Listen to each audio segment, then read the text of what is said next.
So I'm gonna say you push it out, I'll hold it up front. Baker Mina Hoyt is going to compete on the Girl Scout Baking Championship Monday on Food Network.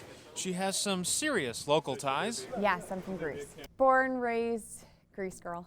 She says her love of food started very young with her big family. And my dad cooks Persian food every Sunday.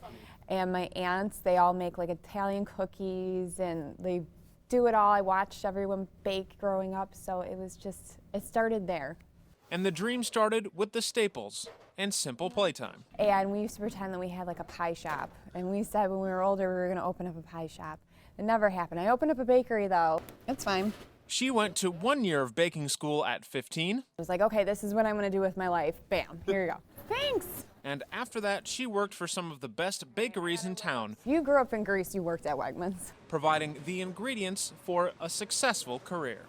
If I have to do cakes, I dread doweling them. Learned, pulled from everyone else, and just molded me that I am today.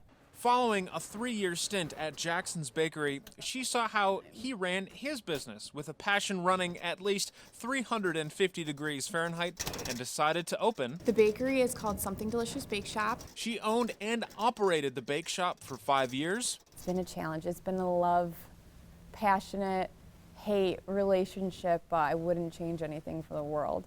But as of the time of this interview, I just sold it. Today's my last day of owning it. her time at Something Delicious led her to her first appearance on Food Network 2 years ago on a show called Bakers vs. Fakers.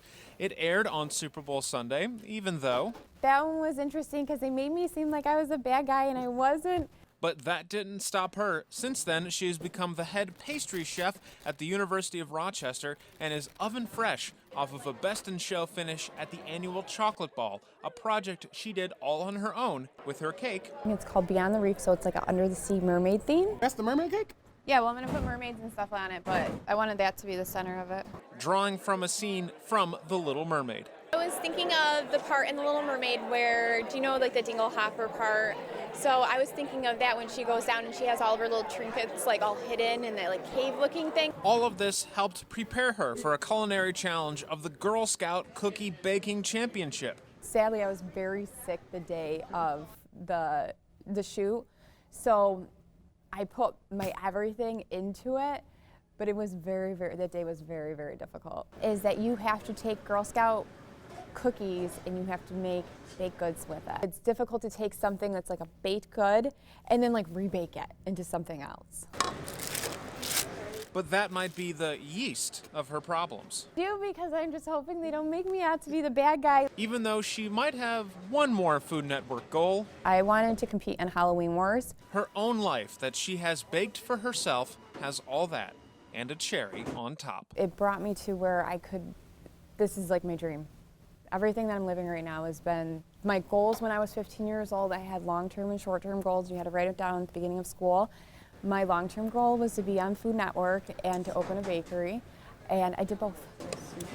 But like a perfect cake, it always comes full circle. And I'm proud of myself. I know little Mina would be really proud of big Mina right now. Dan Gross, News 8.